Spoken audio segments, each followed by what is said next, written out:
25 फरवरी को आसिफ खुद को आग लगाकर लाहौर हाई कोर्ट के सामने खुदकुशी कर लेते हैं।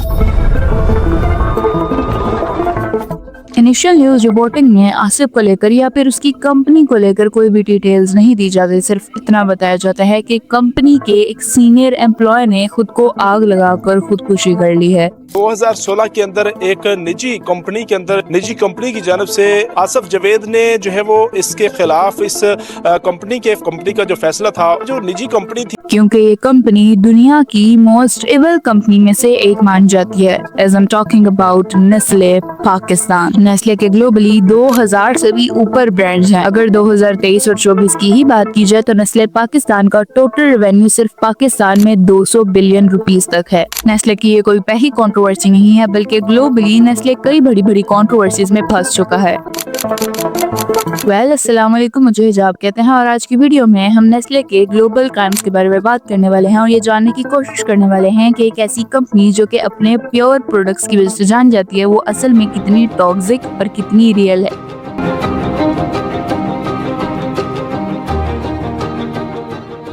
अब सबसे पहले आसिफ जावेद के इस केस को थोड़ा सा समझ लेते हैं। एक्चुअली में आसिफ जावेद नेस्ले पाकिस्तान का एक सीनियर प्रोसेस ऑपरेटर था जो कि कबीरवाला फैक्ट्री में काम करता था। सब कुछ नॉर्मल चल रहा था, लेकिन फिर एक बड़ा इशू बन गया, workers union activities. Asif Javed और उसके कुछ कोलीग्स ने नेस्ले के अनफेयर लेबर पॉलिसीज के लिए आवाज उठाई और इसका रिजल्ट ये निकला कि उन्हें जुलाई 2016 में कंपनी से ही निकाल दिया गया। लेकिन आसिफ जावेद और उसके कुछ कोलीग्स ने अपनी टर्मिनेशन को लेबर कोर्ट में चैलेंज किया और कोर्ट ने भी उनके हक में फैसला दिया। और फिर national industrial relations commission NIRC ने भी फैसला दिया और नेस्ले को कहा कि वो अपने इन वर्कर्स को वापस रखे और उनके पैसे उनको वापस दे। जहां पर कोई भी रिस्पेक्टेड कंपनी या फिर फ्रेंचाइज अपने इन वर्कर्स को वापस रख लेती या फिर उनके पैसे उनको वापस कर देती, वहां पर नेस्ले ने ऐसा बिल्कुल नहीं किया। नेस्ले ने उल्टा दिसंबर 2020 में NIRC के फैसले को चैलेंज किया और अपील डाल दी। अब ये बहुत पॉपुलर कार्ड है जो कि पाकिस्तान में ये बिग कैट्स जरूर खेलती हैं। इसको कहते हैं जस्टिस को डिले करना। इनको पता होता है कि ये गलत है, लेकिन उसके बावजूद भी जानबूझ के जस्टिस को डिले करते हैं। इसका एक फायदा ये भी होता है कि केस डिले होते होते स्लोली केस खत्म हो जाता है और लोग इसके बारे में बात करना भूल जाते हैं। अब आसिफ को नजर आ रहा था कि उसको जस्टिस नहीं मिलने वाला, इसलिए वो last time Lahore high court गया कि शायद उसको कोई रेजोल्यूशन मिल जाए, लेकिन इस दफा उसको फिर कोर्ट की तरफ से इग्नोर किया गया और उसकी अपील नहीं सुनी गई। उसने आखिरी बार अपने ऊपर पेट्रोल डाल कर लाहौर हाई कोर्ट के सामने अपने आप को जलाकर प्रोटेस्ट किया।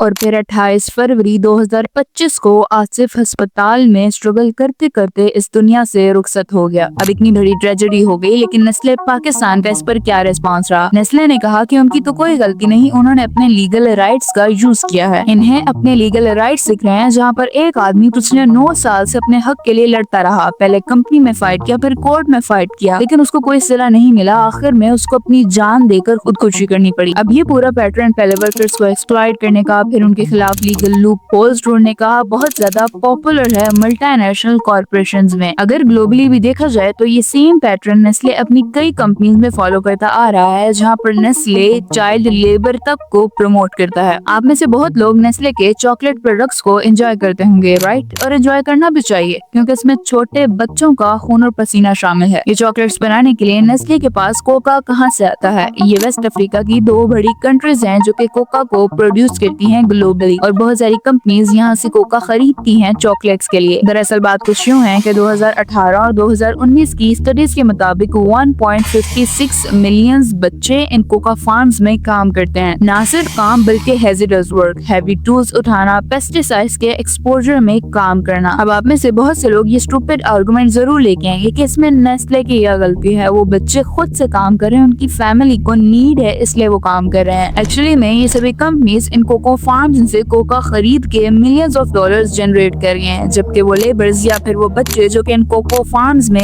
काम कर रहे हैं, उनके हिस्से में बहुत कम पैसे आते हैं, जिसकी वजह से वो बच्चे आज भी गरीब हैं या फिर आज भी एजुकेशन से महरूम हैं। जब नेस्ले जैसी कंपनीज इन कोको फार्म्स में से कोका खरीदने में मिलियंस ऑफ डॉलर्स लगा देती हैं, तो उनका काम बनता है कि वो उन लोगों का भी ख्याल रखें जो कि इन कोको फार्म्स में काम कर रहे हैं। कम से कम एक अच्छा वर्किंग एनवायरनमेंट देना तो इन कंपनीज की जिम्मेदारी है। जब इन सब चीजों को लेकर नेस्ले से सवाल किया गया तो नेस्ले ने बहुत आसानी से इन सब चीजों को टाल दिया। नेस्ले ने CLMRS यानी कि child labour monitoring and remediation system introduce करवाया। इसमें इनका क्लेम था कि जो भी चाइल्ड यहाँ पर लेबर कर रहा है वो इस सिस्टम के थ्रू डिटेक्ट करेंगे और उनको एक अच्छा एजुकेशन एनवायरनमेंट सपोर्ट देंगे। नेस्ले ने कहा कि 2025 तक वो जो भी कोका यूज करेंगे वो एथिकली सोर्स्ड होगा। वेल, बहुत अच्छे, अब चलते हैं ग्राउंड रियलिटी की तरफ। नेस्ले अपनी सिर्फ 1/3 कोको सप्लाई चेन को ही मॉनिटर करता है, मतलब कि दूसरी साइड पर क्या हो रहा है उसकी अकाउंटेबिलिटी नहीं है। नेस्ले ने वादा किया था कि 2025 तक वो जो भी कोका यूज करेगा वो इथिकली सोर्स्ड होगा,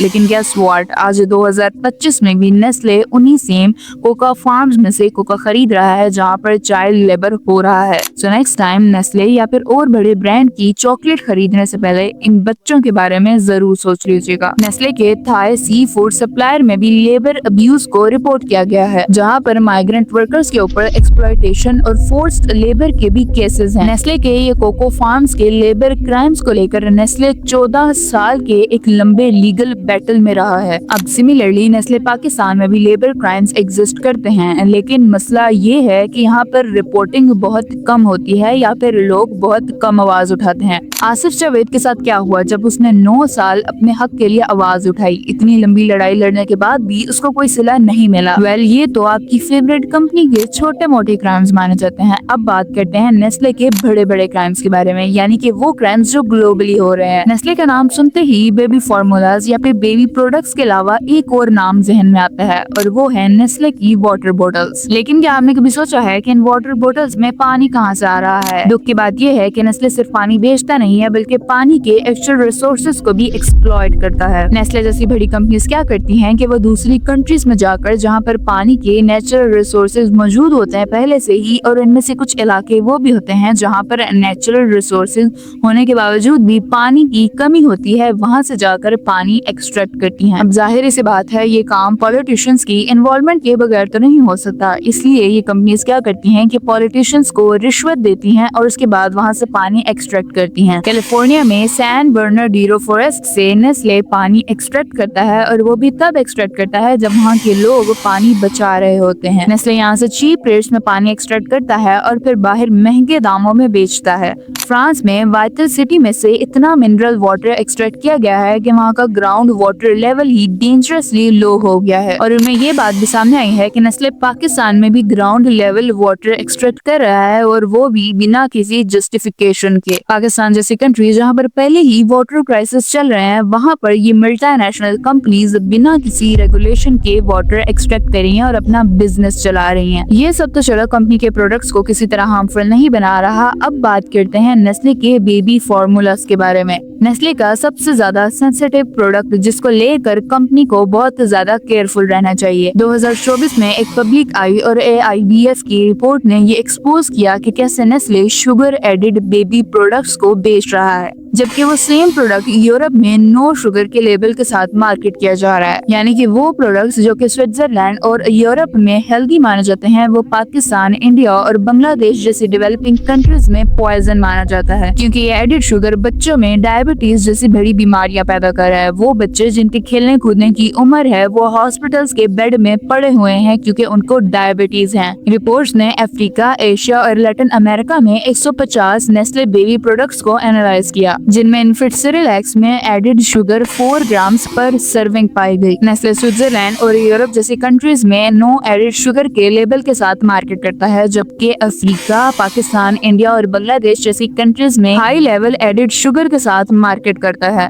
एक्चुअली में एडिड शुगर वो होती है जो कि एक्स्ट्रा अलग से ऐड की जाती है। हमारे नेचुरल रिसोर्सेज में पहले से ही शुगर ऐड होती है जो कि हमारी बॉडी के लिए काफी होती है। एक बच्चे की क्या ही बात करना, अगर एक अडल्ट भी एडिड शुगर कंज्यूम करता है तो उससे भी डायबिटीज का खतरा होता है। पाकिस्तान में तकरीबन 33% एडल्ट को शुगर है, जो कि एडल्ट पॉपुलेशन का टोटल 26% बनाता है। और जरा सोचें कि डायबिटीज के पीछे का मेन पॉपुलर रीजन क्या बताया जाता है? ओबेसिटी, यानी कि मोटापा। और माशाल्लाह से ओबेसिटी हमें एडेड शुगर की ही देन है। 2013 और 2014 के स्टम्प सर्वे के मुताबिक 41.3% पाकिस्तानी ओवरवेट हैं या फिर ओबीज हैं, और इसी वजह से उन्हें डायबिटीज है। पाकिस्तान में तकरीबन 1 लाख से ज्यादा बच्चों को टाइप 1 डायबिटीज है। और एडेड शुगर कितनी ज्यादा नुकसानदेह है इसका अंदाजा हमें नहीं है। अब इंडिया और नाइजीरिया में रेगुलेटर्स ने नेस्ले के बेबी फूड प्रोडक्ट्स पर इन्वेस्टिगेशन स्टार्ट कर दी है, जबकि पाकिस्तान में सबका काम DRAP का है, यानी कि drug regulatory authority of Pakistan. Pakistan में DRAP नेस्ले के खिलाफ एक इन्वेस्टिगेशन कर सकती थी, नेस्ले के इन बेबी प्रोडक्ट्स को लेकर एक इन्वेस्टिगेशन कर सकती थी, लेकिन उन्होंने ऐसा नहीं किया। पाकिस्तान में आज भी बेबी मिल्क और इन्फेंट फार्मूला 435.50 मिलियन तक का बिजनेस करती है।